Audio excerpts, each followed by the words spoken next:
Cette fois-ci, on se retrouve pour la suite des aventures sur Octopath Traveler. Si vous avez rejoint le jeu grâce à mes vidéos précédentes... Ah oui, c'est vrai que la bannière, elle a peut-être dû sauter. J'espère pas, j'espère que la bannière de l'autre dancer... J'étais dans l'espoir qu'elle soit reset, enfin qu'elle disparaisse à 21 h. Je vous disais, du coup, si vous avez téléchargé le jeu et commencé le jeu grâce à mes vidéos précédentes, n'hésitez pas, bien sûr, à vous abonner, liker et commenter ça sur la vidéo. Vous pouvez aussi me rejoindre directement sur Discord pour pouvoir parler du jeu.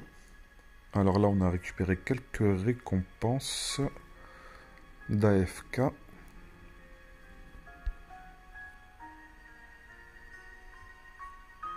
Ok, c'est cool.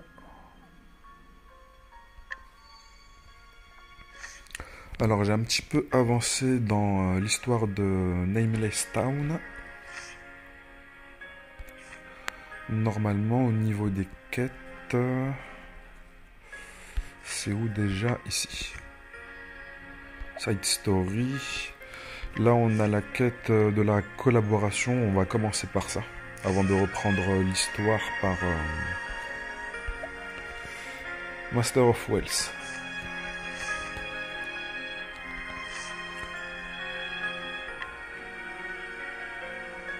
Ok, là il me reste...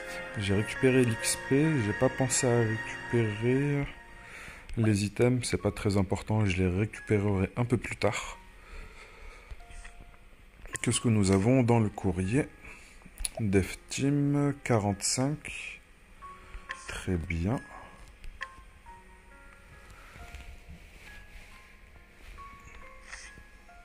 Nous avons 441 rubis. On va regarder ce qu'il y a dans les nouveautés. Ok, la collaboration, maintenance. Ok. Ah, précédemment, il y a eu la bannière de Sazentos. Sazentos, on va le rencontrer plus tard dans l'histoire. C'est un personnage, on va dire, qui est, entre guillemets, assez charismatique. Qu'est-ce que nous pouvons faire ici? Live Live. Ok, du coup, là, nous sommes sur la deuxième partie de Live Live et nous avons en bannière les personnages que nous avons récupérés précédemment, mais cette fois-ci avec une version différente. Je n'avais pas le souvenir de ce développement-là.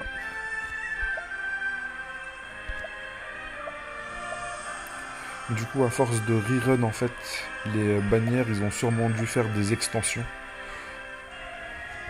Ils ont dû augmenter l'histoire par rapport à l'avancement aussi du manga, je pense. Ou du manhwa. Là, nous avons toujours la bannière des personnages basiques. Et ici, du coup, la bannière des personnages qui ont l'air un petit peu avec... Je pense qu'ils vont avoir des compétences différentes. On va regarder leur kit. Si on peut regarder leur kit. Merci. Alors là, nous avons le mage. Alors il va frapper tous les ennemis 3 fois. Avec des dégâts de ténèbres, il va en même temps exploiter la faiblesse de feu. Très intéressant du coup. Un ennemi qui aura la faiblesse uniquement de feu, on pourra quand même le death break avec cette compétence. Ensuite, il va se booster ses propres dégâts de 30%. Et il va augmenter les dégâts de ténèbres aussi de 30%. Magnifique. Du coup, c'est un buff qui va lui apporter 2 boosts. Ok, compétence. Il peut ressusciter un allié. Il va récupérer 25% des PV. Mais ils vont avoir une réduction de leur PV max de 30% pendant 6 tours. C'est toujours utile de pouvoir ressusciter, même s'il a 30% en moins. C'est toujours mieux que pas du tout. Ensuite, alors, dégâts de ténèbres, ennemi aléatoire, 3 fois, exploite la faiblesse de feu. Et ça va baisser la résistance aux ténèbres de 15%. Chaque attaque pendant 2 tours. Du coup, ça va se stack. Alors lui, il est vraiment bien contre les unités, du coup, ténèbres et feu. Parce que pour lui, le feu, c'est comme si c'était les ténèbres. Ce buff a l'air vraiment très intéressant. Accorde à tous les alliés un effet basé sur leur pourcentage pendant 2 tours. Si les PV sont supérieurs, non, inférieurs, oui, 50%, 50%, je sais pas, s'ils ont 50% des PV ou moins, augmente l'attaque physique et l'attaque élémentaire de 15%. S'ils ont moins de 20% des PV, ça va aussi augmenter leurs dégâts de 15%.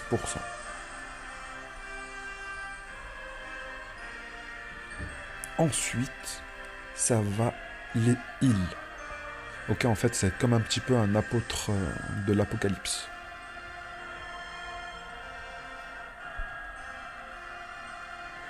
Alors, inflige des dégâts élémentaires de ténèbres à tous les ennemis, toujours en exploitant la faiblesse de feu,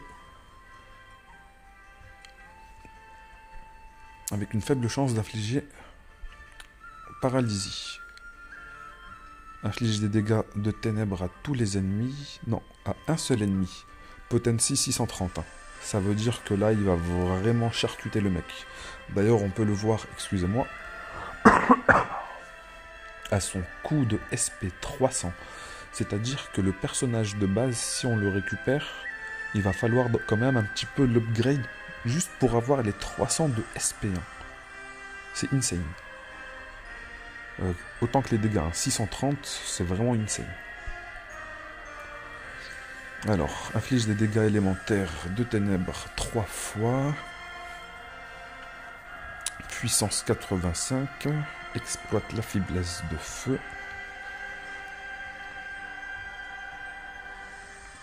Et ça va donner à toute l'équipe 15% de lifesteal. Pendant combien de temps?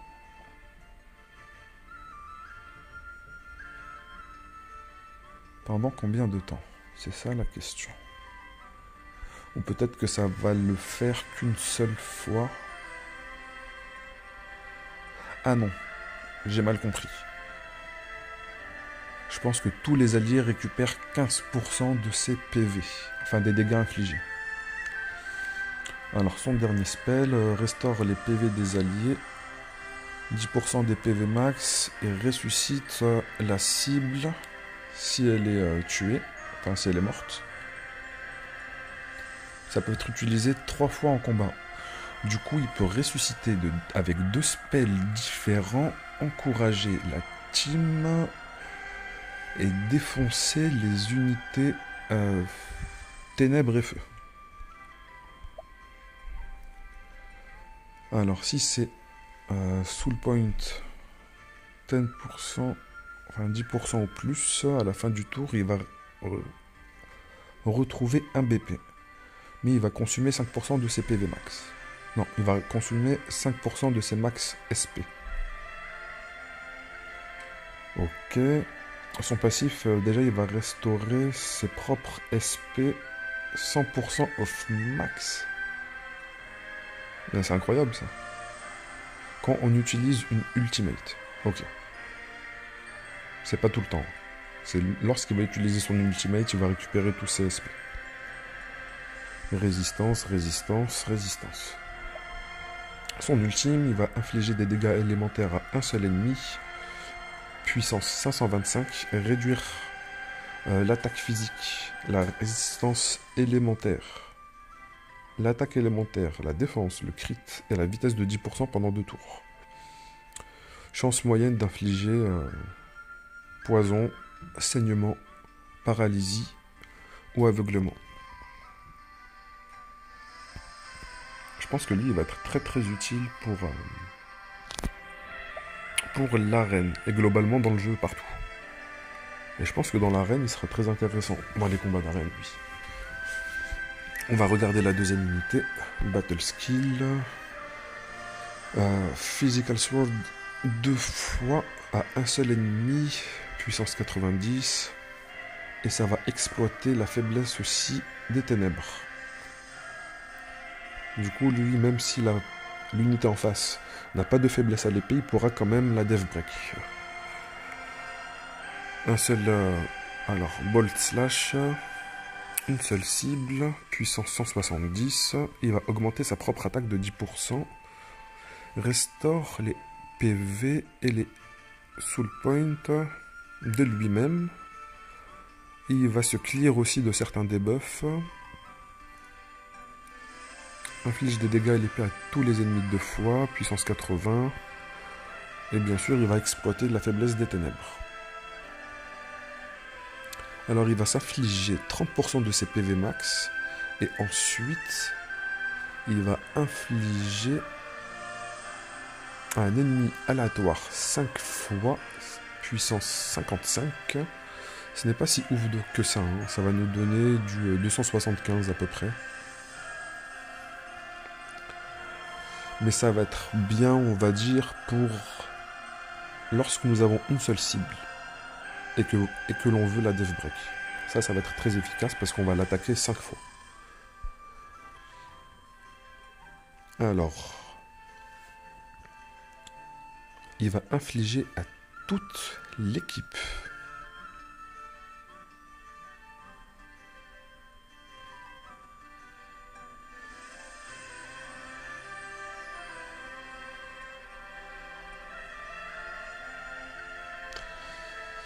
Alors, faut bien que je comprenne ce sort parce que j'ai l'impression qu'on va déjà dévaster notre équipe. Hein. Inflige des dégâts à la front row de notre équipe. L'effet 50% des PV max de la cible. Du coup, on va faire perdre à toute la frontline 50% de PV. Ensuite, augmente les dégâts de 20% et apporte le Dead Aim pendant 3 tours. Il me semble que le Dead Aim, c'est une augmentation des chances de coup critique. Ensuite, il va retrouver un Battle Point.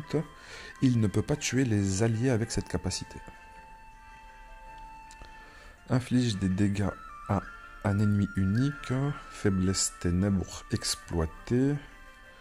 Alors, s'il est boosté au maximum, si cette attaque est boostée au maximum, c'est-à-dire que lorsqu'on la sélectionne et qu'on la met à x4, consume 60% des PV max of each ally de chaque allié qui a plus de 60% de PV.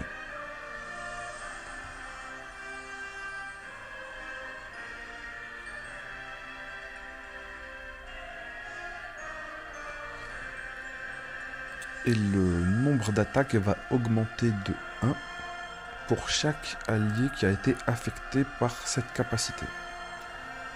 Maximum 8, c'est-à-dire que même la backline peut être affectée et les alliés avec plus de 60%, avec moins de 60% des PV qui sont sur la frontline ne seront pas affectés. Du coup, cette capacité, si on l'utilise pour la première fois et que la backline, bien sûr, est full life, normalement, on pourra attaquer 4 fois.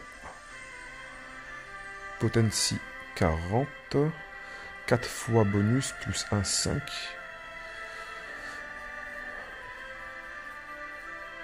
Et encore 4 autres fois, du coup ça peut aller jusqu'à 9.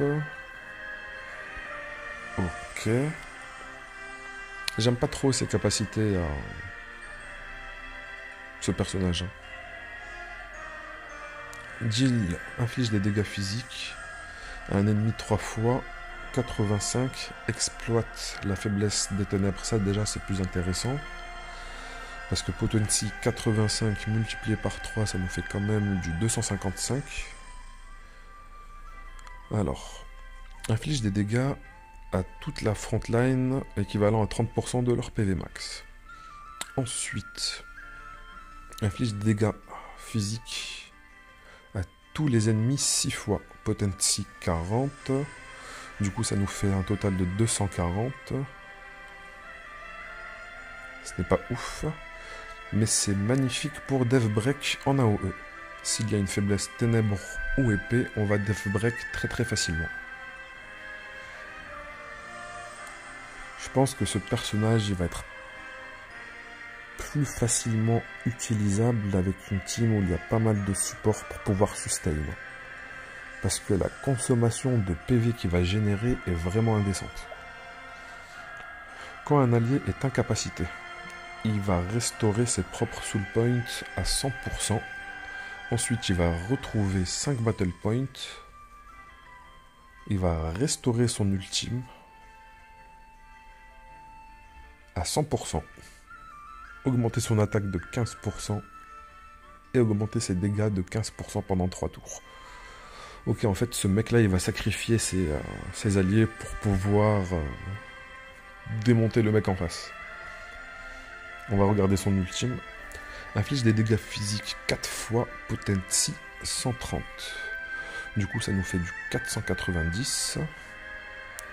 C'est pas dégueulasse, mais ce n'est pas non plus exceptionnel.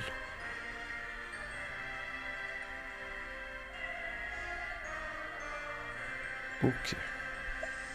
Deuxième passif. Agression. Lorsqu'il a 75% des PV ou en dessous, il va augmenter son attaque de 15% et ses dégâts de 15%. Et recevoir le buff Dead Aim. Donc lui c'est un personnage, lui il déteste vraiment être full life.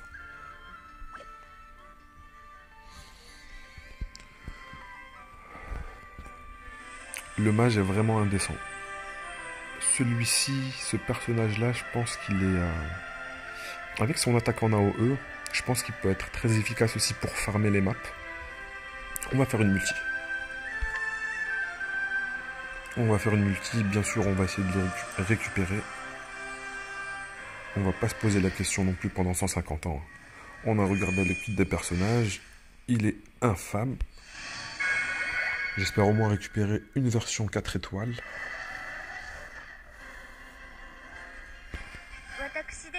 La sub de Shelby, honnêtement on s'en fout un petit peu.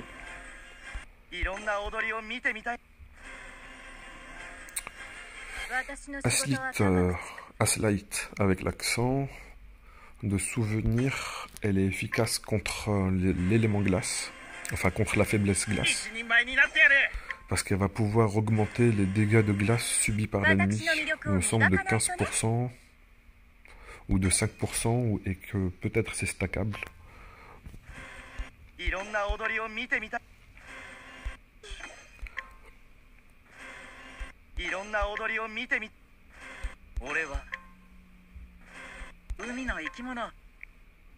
Ok, nous n'avons rien eu. Sur ce pool, c'est vraiment triste. Ok, nous avons jusqu'au 6 mars pour cette bannière.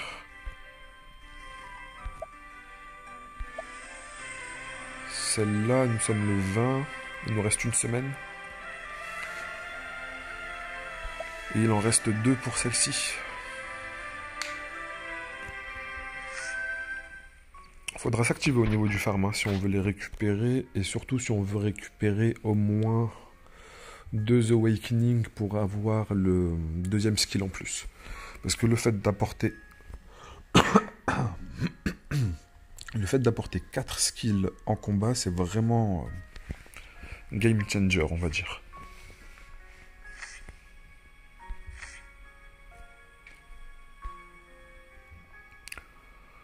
Du coup, nous avions dit que nous allons partir sur la quête de la collaboration.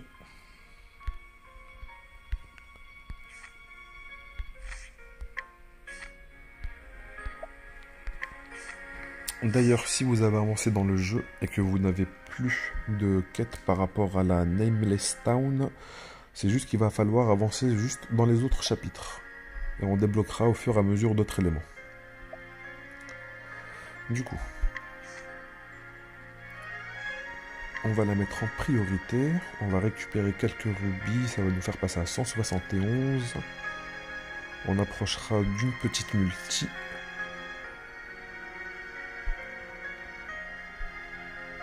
Alors, comment je fais pour partir dans cette zone? Tant que je ne l'ai pas visité. Peut-être que je pourrais y accéder par là. Après, dans le jeu, il y a plein de moyens de farmer des rubis par-ci, par-là. Ici, sur la world map, je les ai un petit peu skip parce que j'ai un petit peu rush l'histoire. Mais ici, chaque mob, chaque unité que l'on va tuer, normalement, est censé nous rapporter quelques rubis. C'est pas énorme, mais de toute façon, il n'y a pas d'autre manière de farmer les rubis sur ce jeu.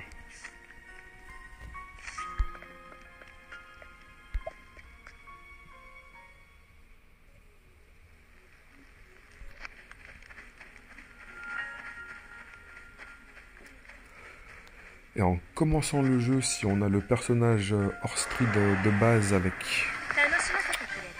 Je ne sais plus comment s'appelle l'autre mage. Comment t'appelles-tu? Strayboo, on va... Stray.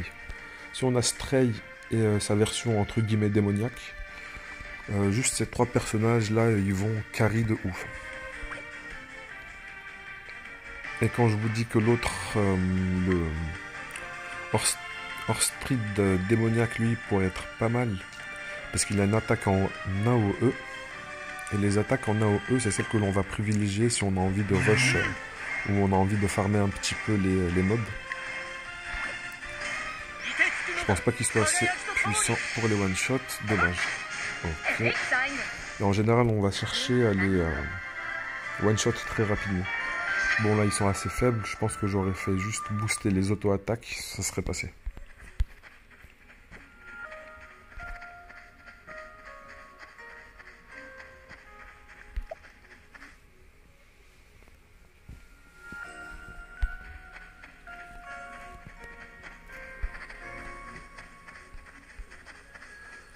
Là, je vais vous le montrer directement. Je vais essayer de tomber le petit mob, là. Donc on va juste faire des attaques boostées. Si ça proc sur des faiblesses, tant mieux. Ok, faiblesse. On va faire switch all boosté aussi. Si je fais ça, c'est juste pour, on va dire, scanner la diversité des faiblesses de l'adversaire. Et parce que j'ai un petit peu la flemme de vouloir me focus sur le combat.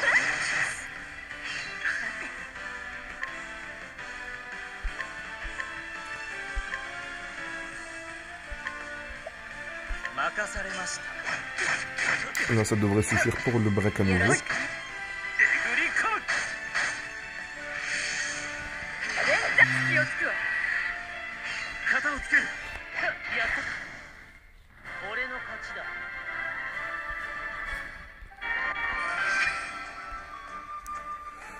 Ah, c'est vrai que j'avais mis Kless dans ma formation parce que je faisais un petit peu les quêtes de personnages secondaires pour farmer un petit peu les rubis. Ici, dans les Traveler Side Story, celles-ci, je ne les ai pas commencées parce que c'était marqué niveau 42 recommandé. Du coup, il y a sûrement des combats et s'il y a des combats que c'est recommandé niveau 42 par rapport à ma team actuelle, ça va être un petit peu compliqué. Là, on va retirer Kless. Nous allons remettre Mérite à la place. Alors, pour accéder à la zone, il faut aller apparemment par là.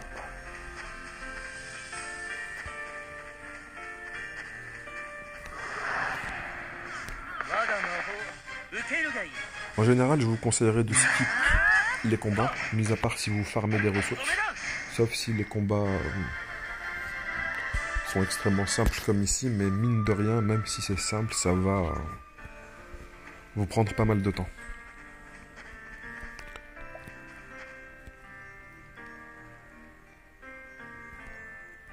Ok, on va pouvoir accéder à la zone. J'espère qu'on va pouvoir récupérer pas que des rubis, mais aussi d'autres récompenses.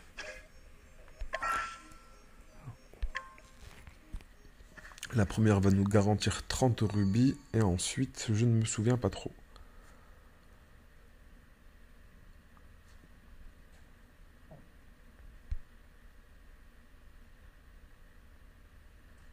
Il me semble que ce personnage-là s'appelle Agnès. C'était l'un des premiers personnages avec une résurrection dans le jeu, du coup il était vraiment bon de l'avoir dans sa box.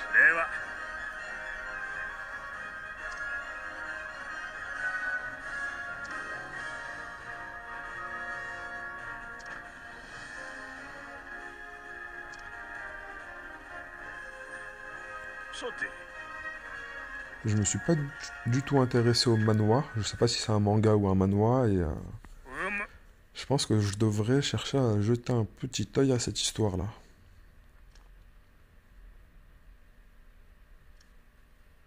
Ah.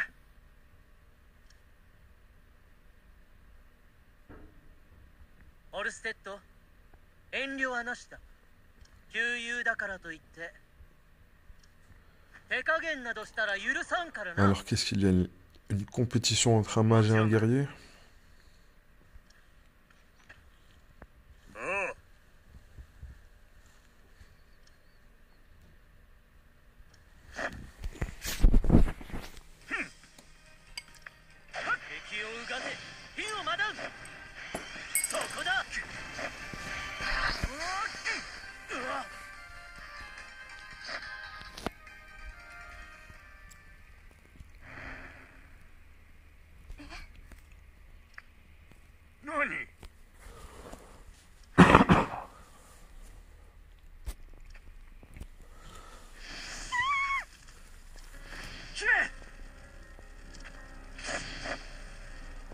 Alors, ce n'est peut-être pas Agnès, mais le personnage à sauver.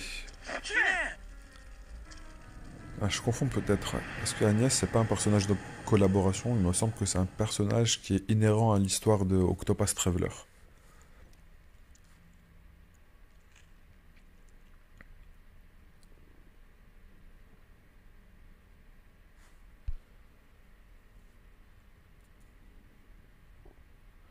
Allez, si le jeu pouvait se bouger un petit peu.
Ok, du coup, ils se sont fait isekai dans le monde de Octopath Traveler, forcément.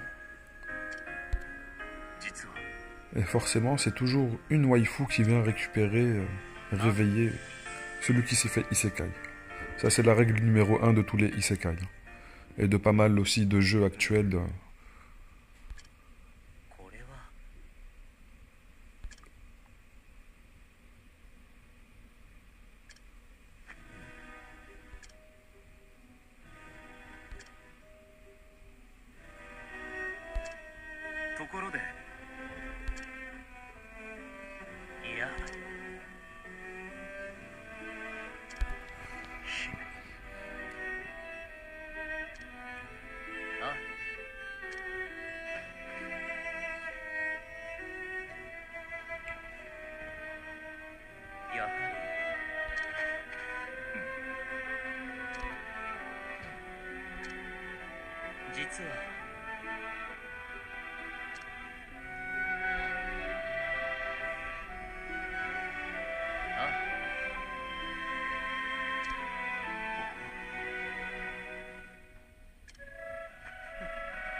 すまないが Après, on va pas demander à un guerrier de comprendre l'intellect d'un mage. 助かる Désolé pour ceux qui ne sont pas anglophones et qui ne peuvent pas comprendre l'histoire. Alors, c'est vrai que j'aurais pu peut-être aussi faire la traduction.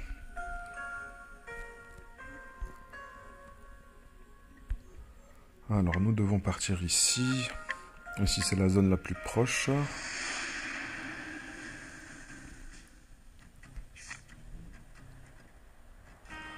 Alors, Valor. Nous allons bientôt te rejoindre. Et lui, c'est le personnage, on va dire, principal de la quête secondaire. Enfin,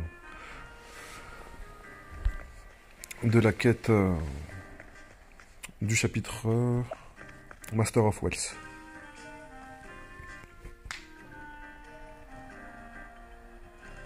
Ok, je me suis trompé. Je dois rester ici.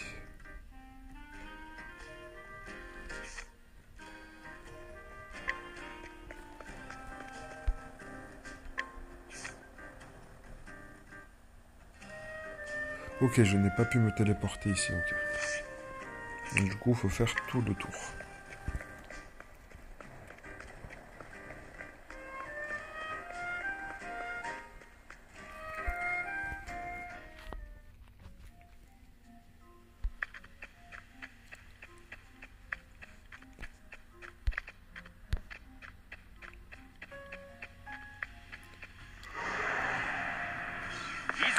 Si je ne m'amuse pas à récupérer les coffres et à tuer les élites, c'est pour aller bien sûr plus vite au niveau de l'histoire. Et c'est parce que je préfère me consacrer juste un moment à faire ça, comme du farm. J'ai pas envie de m'arrêter toutes les 2 secondes à chaque bout de map.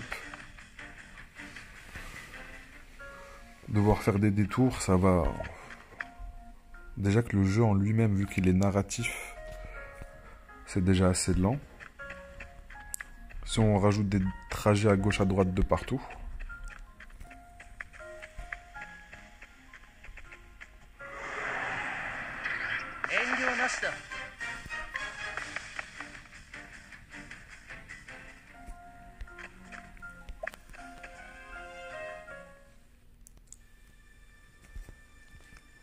Et de toute façon, les mobs élites, on va être un petit peu forcé de tous les farmer. Parce que ceux qui ont avancé dans la Nameless Town, vous avez normalement débloqué la tour. Et dans la tour, vous avez, on va dire, le bestiaire. Le répertoire de tous les élites qu'il y a dans le jeu.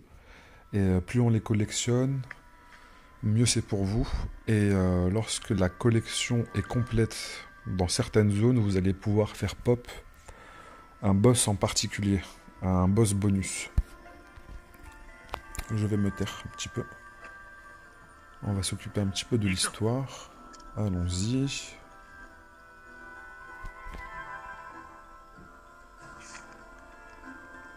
Là, on doit trouver la source de la magie. Nous avons juste à avancer. Bon, vu que c'est une zone qui est propre à la collaboration, je vais quand même essayer de la clear un petit peu. Parce que je n'ai pas envie d'y revenir 40 fois. Ok, les mobs sont assez faibles pour le moment.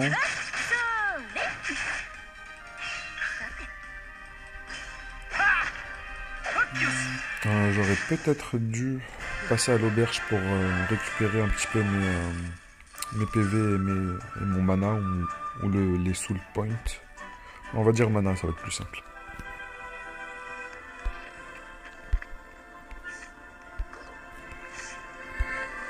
Ok, faut monter un petit peu plus haut.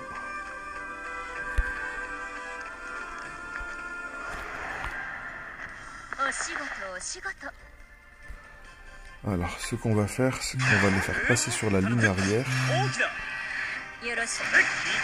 Si on ne les one-shot pas, j'étais dans l'espoir qu'ils gagnent un tour de régénération. C'est pour ça que j'avais fait ça, mais vu que ils n'ont pas pu durer un seul tour.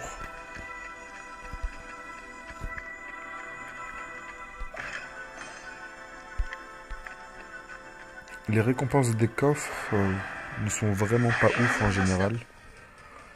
Sauf si vous êtes dans une zone de votre niveau, là vous pouvez récupérer... Vous pouvez récupérer des items qui sont plus intéressants. Mais au début du jeu, ça va être... ça va pas être ouf les items. Ok, ils ont eu un petit tour, on va leur accorder un deuxième tour. Non.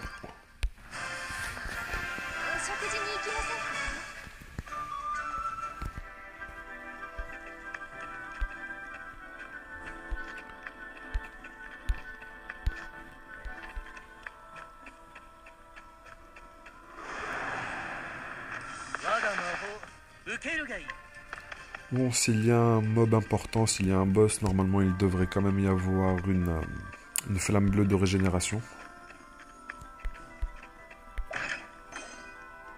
Silver Sword.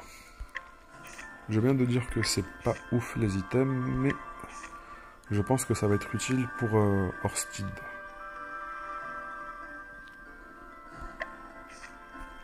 Pas du tout. Ce sera utile peut-être pour Elisa. Non plus. Eh bien, ce sera utile à personne.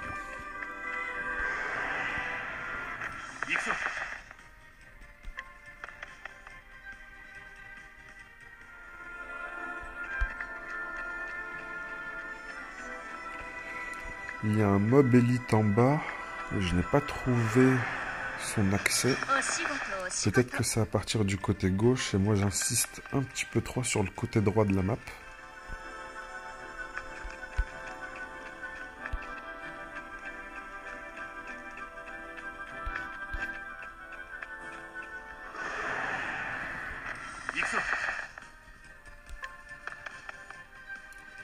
Les élites, normalement, si on les tue une fois, ils nous donnent directement, je crois, 3 rubis ou 5 rubis, je ne sais plus. Ce n'est pas énorme, je sais très bien que ce n'est pas énorme, mais il va falloir quand même essayer de les tuer. Parce que ceux-là, les zones de collaboration, une fois que la collab va se terminer, elle va disparaître. Du coup, votre chance de récupérer ces rubis vont disparaître aussi. Ok, faiblesse d'épée, faiblesse à l'arc. Très bien.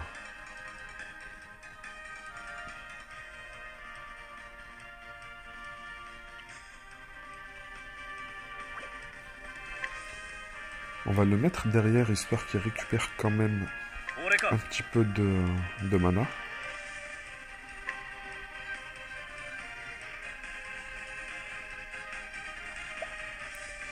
Je pense qu'il doit avoir pas mal de faiblesses élémentaires. On va essayer notre chance avec du feu. Ici, on va faire ça. Et ici, on va faire... Du coup, avec elle, nous avons fait une double attaque. Et avec elle, c'est une triple attaque. Ensuite, il va être break. Et j'aurai plus de mana avec ces unités-là. Ça va être compliqué. Je vais plutôt garder ça pour le tour où il va être break. Ok. Petite faiblesse. Enfin, faiblesse au feu. C'est cool ça.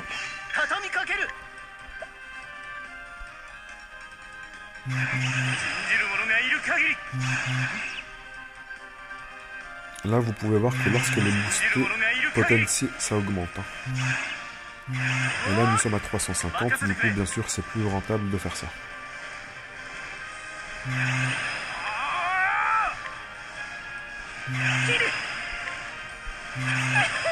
Voilà, on fait comme ça pour maximiser les dégâts.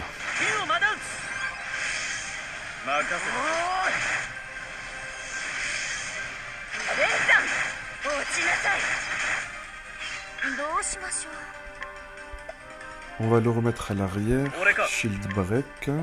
On peut peut-être avoir une faiblesse à l'éventail. On peut aussi tenter une faiblesse à la hache. S'il aura une faiblesse à la hache, du coup, il va prendre directement 4 attaques. Et on peut aussi tenter la faiblesse au bâton.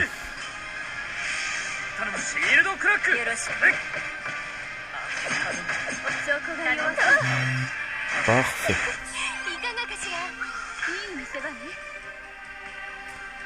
Là, je pense que lui, ça va bien l'endommager. Non, peut-être pas. J'ai pas envie de gaspiller de mana. On va rester sur elle. De toute façon, il ne reste pas beaucoup de PV. Hop, ça va être réglé. Il n'y aura pas besoin de lui. Il n'y aura pas besoin de lui non plus.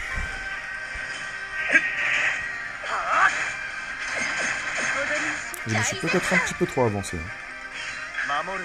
C'est vrai qu'ils n'ont pas d'équipement. Enfin, je pense que Mérite n'a pas de hache actuellement. Bon, ce n'est pas une fin en soi. Là, ça va nous faire 3, 4.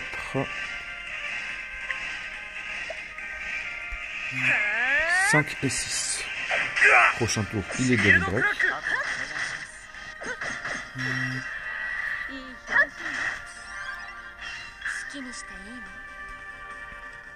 Et là, on va juste faire ça.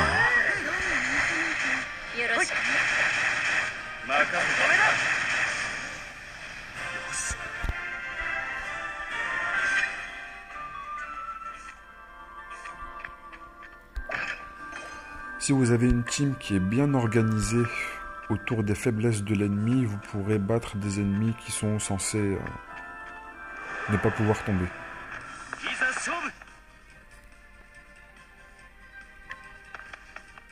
Et une des méthodes qui est faite pour pouvoir récupérer des informations sur les mobs, c'est avec cette unité-là. J'aurais dû la mettre dans ma team. Avec cette unité-là, on va vraiment pas du tout chercher à faire les combats. C'est juste qu'il a une capacité, je crois, d'analyse. Qui fait que lorsqu'il rentre en combat, il va pouvoir révéler directement des faiblesses des ennemis. Ça doit être ici. Non. Au début du combat, il va montrer une faiblesse de tous les ennemis une fois. Et une fois qu'on a vu une faiblesse d'un ennemi, on l'a en information pour toujours. Du coup, là, on va dire, si je rentre en combat et que je vais dodge 2 combats, ça va quand même me donner 2 faiblesses en information sur l'ennemi. Je vais vous montrer ça, ça va être plus simple. D'ailleurs, je vous conseille de le mettre dans votre équipe. Hop, on n'a pas besoin d'aller plus loin. Peut-être pour la fame. Peut-être pour l'influence.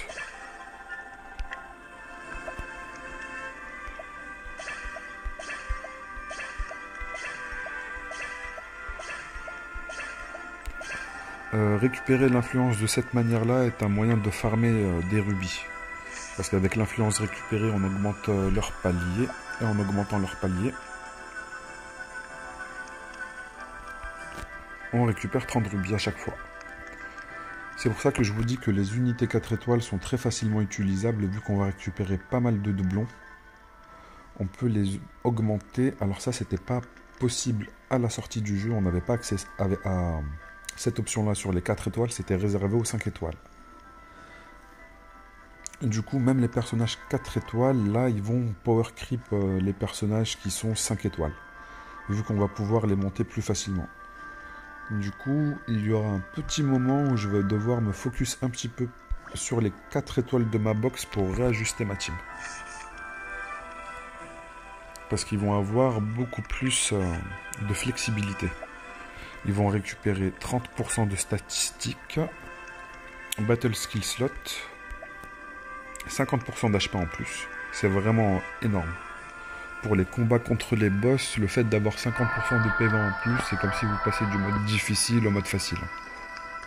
Pas facile non plus, mais on va dire difficile au mode normal. Et ensuite, un équipement exclusif à l'unité. Mérite. Normalement, elle est là. Peut-être pas. Les 4 étoiles, Les équipements des personnages 5 étoiles, il me semble qu'ils sont exclusifs à eux-mêmes. Mais ceux des personnages 4 étoiles, apparemment, peuvent être donnés à n'importe qui. Les équipements, ces équipements sont extrêmement puissants, c'est des bijoux. Augmente l'attaque élémentaire de 30, la défense de 30 et la défense élémentaire de... Enfin, la défense de 20 et la défense élémentaire de 20. Juste ça, déjà, c'est insane. Ensuite, la Bakro, lorsqu'elle est en ligne arrière, l'allié qui est en avant va récupérer 10 de mana à chaque fois. Ok, du coup, juste il y a déjà des personnages, lorsqu'ils sont mis à l'arrière d'une unité, qui vont apporter des capacités comme un boost de dégâts lorsque la personne est death break. Ils peuvent aussi donner de la récupération de PV, de la récupération de mana, et cet item-là permet aussi de rajouter 10 de récupération de mana.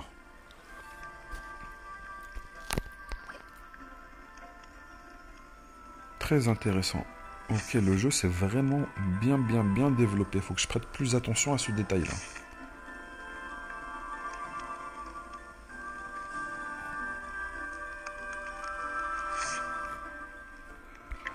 Du coup, mérite, on va la retirer. Wingate, lui, il apporte des dégâts à Orstid. Il fait que lorsqu'il est break, l'ennemi, l'unité qui est en face de lui, enfin à l'avant, va infliger 20% de dégâts en plus.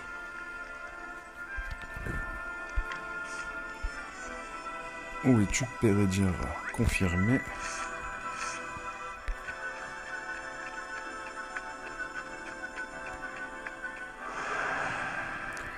Regardez, ici, voilà, nous avons découvert des faiblesses. Ces faiblesses-là sont toujours enregistrées. Une fois qu'on les a découvertes, on les a découvertes pour toujours.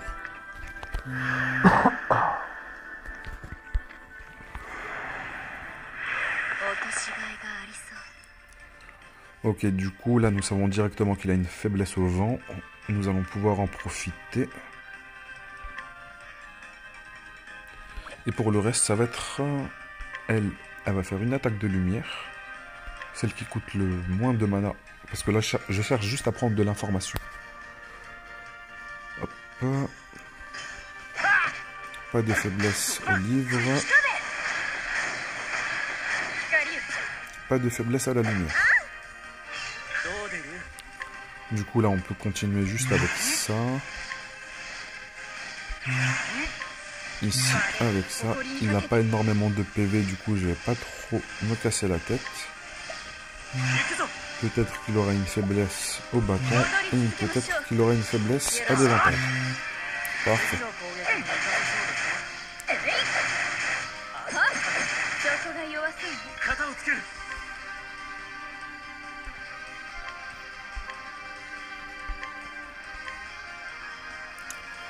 Il me semble que dans ses capacités, il a une attaque qui peut faire des dégâts avec du bâton. Mais je ne l'ai pas équipé. Hop, on va faire ça.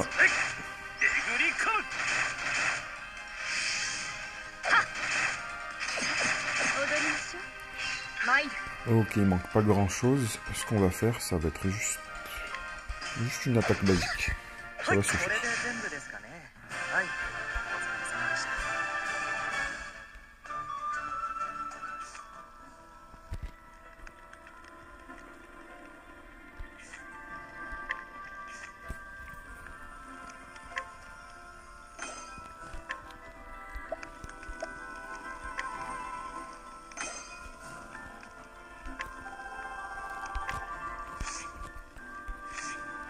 Très bien, je pense qu'on a un petit peu clear la zone. Peut-être qu'il restera des choses dans le côté supérieur gauche. Peut-être qu'il reste des choses à récupérer. Voilà. On découvre encore une autre faiblesse. Et si on a la chance de tomber après sur des packs de mobs qui ont exactement la même faiblesse commune et qu'on peut leur infliger une AOE, ça va être beaucoup plus simple pour les farmer.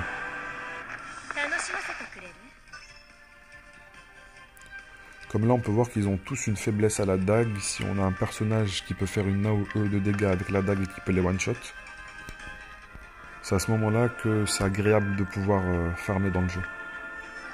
Ok, nous allons sûrement avoir un petit combat.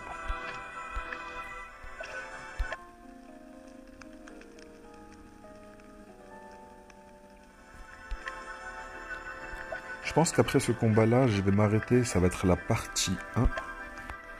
Vu que j'ai fait un petit récap et j'ai donné pas mal d'informations et de retours d'expérience, ça a pris pas mal de temps, bien plus que l'avancement dans l'event de la collaboration. Et je vais faire en sorte que, comme ça, dans la partie 2, ça va aller beaucoup plus vite. On pourra juste se focus sur la collab.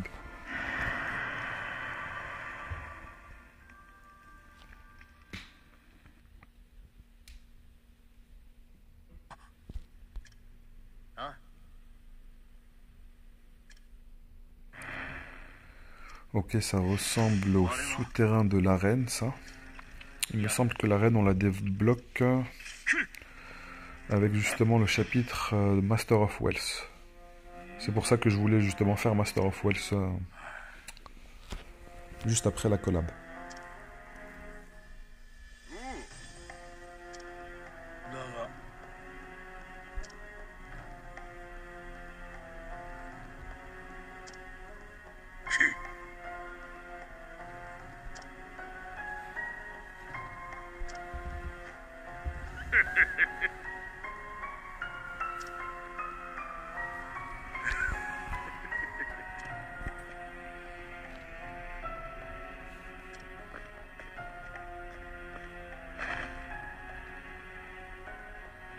Ok, c'est eux qui ont récupéré la waifu de la collaboration.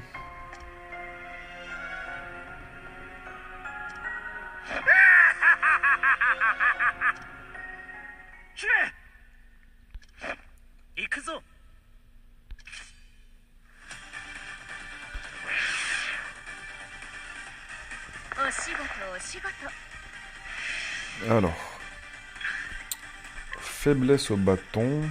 Très bien, on va pas l'utiliser tout de suite. D'abord, on va récupérer d'autres informations. Lumière et arc aussi. Très bien, faiblesse au tome, faiblesse à la lumière.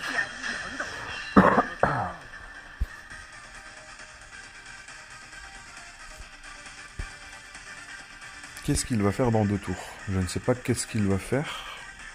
Bon, on va éviter d'être trop curieux. Là, c'est 2 attaques. Là,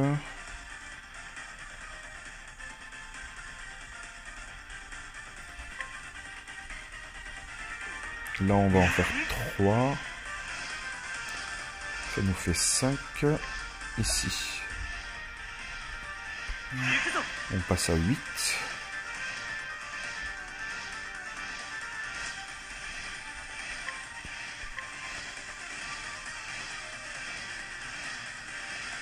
Je pense pas que je vais chercher en fait à le break ce tour-ci. Je vais pas le break tout de suite. Je vais chercher à le break plus tard. Du coup là on va faire 1.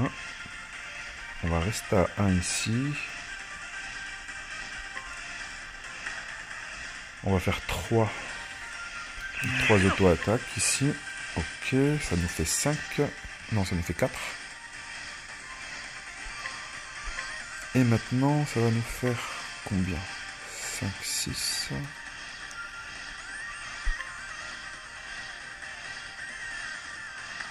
3, 4, 5, 6, 7.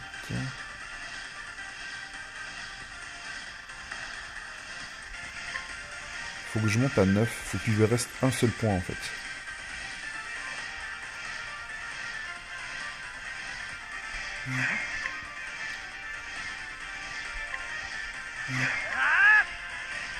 Je voulais éviter de booster leurs attaques pour garder les BP pour le tour de Death Break. Ok. Là, on va faire des capacités, mais sans les améliorer.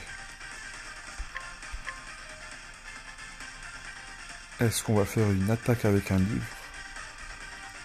Peut-être que par chance, il aura une faiblesse à un élément. C'est lequel qui a le plus de puissance? 170. Ici, 170 aussi.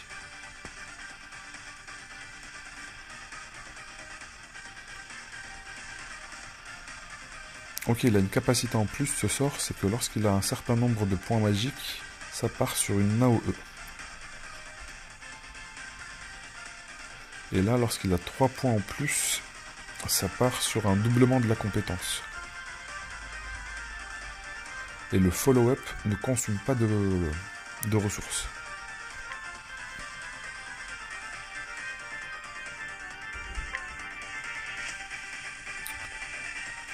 Alors le Illuminate, ça coûte 20 de mana, j'en ai 59, on peut le faire une fois.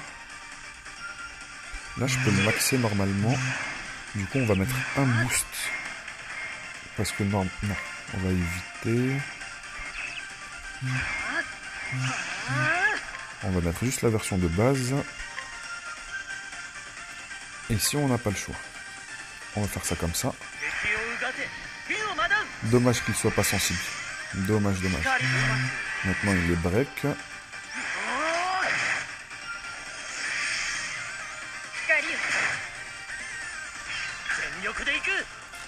Maintenant, on va pouvoir aller booster toutes les attaques. Là.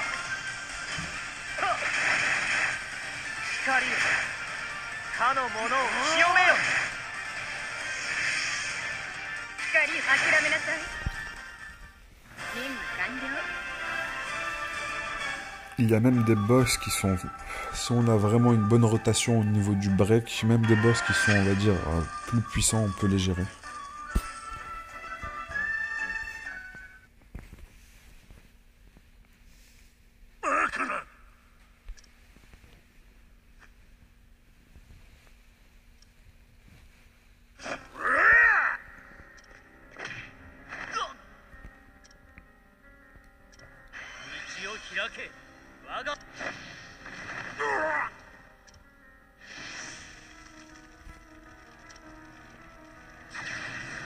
Ok, c'est vrai que le combat paraissait vraiment simple. Je pensais qu'il allait se transformer et qu'on allait avoir une deuxième phase, mais apparemment non.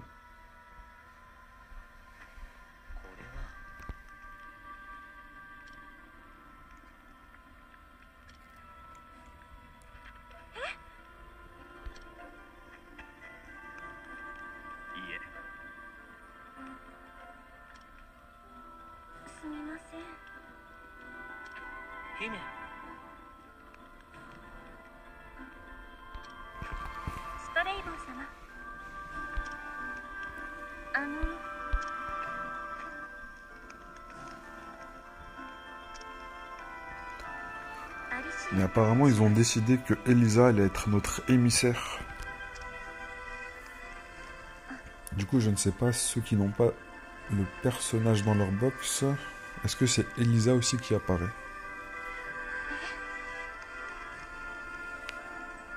Je pense que c'est scripté, oui.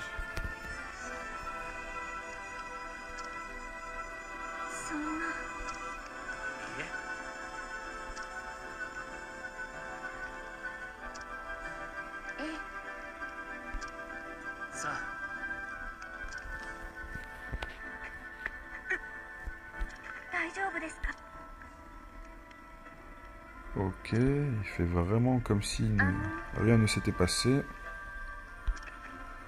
alors qu'il s'est fait démolir.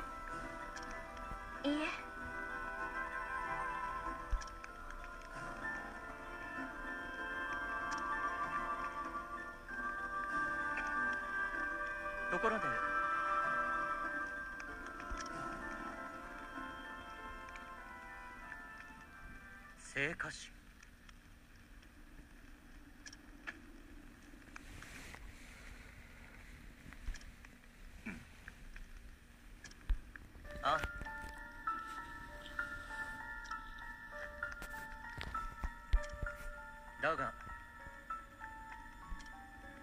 そうか。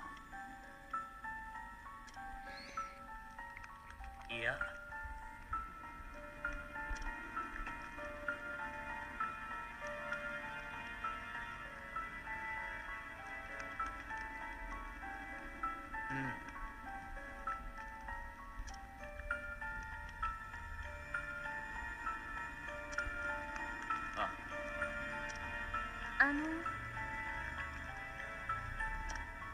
姫。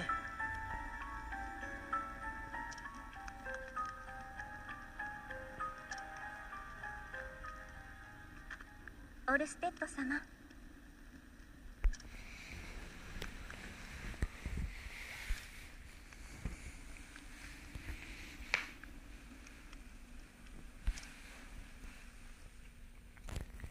Ok, je pense qu'on est arrivé à la fin de la première partie.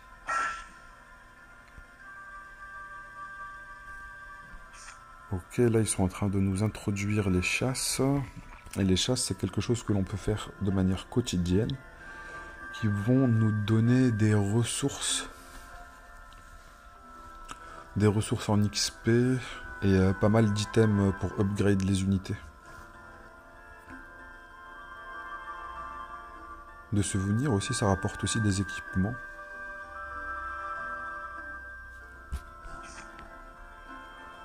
Du coup là on va avoir une chasse particulière qui est liée à Live Alive.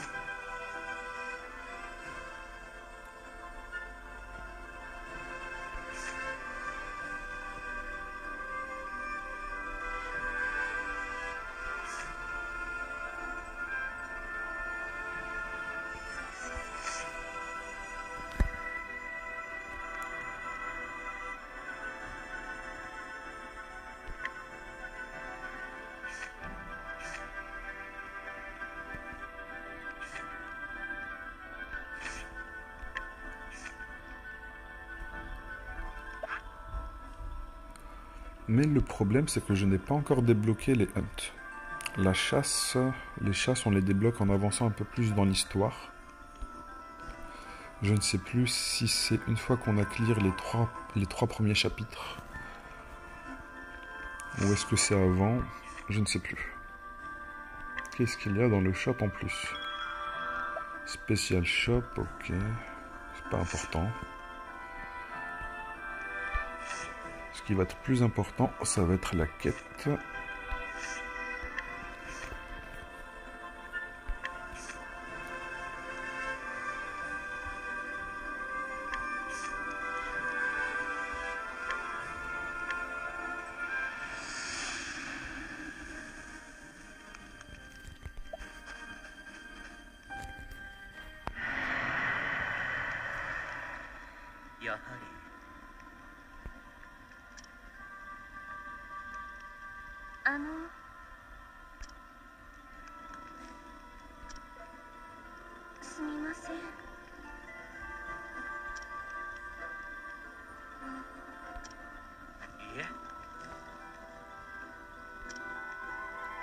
Tout à fait d'accord, hein. T'as pas intérêt à rester à l'extérieur toute seule.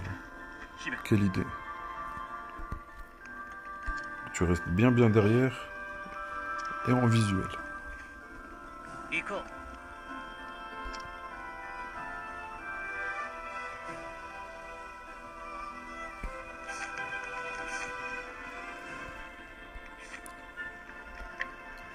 Bon, la vidéo déjà commence à être assez longue pour la première partie. On va s'arrêter là. Et on se retrouve tout de suite pour la deuxième partie.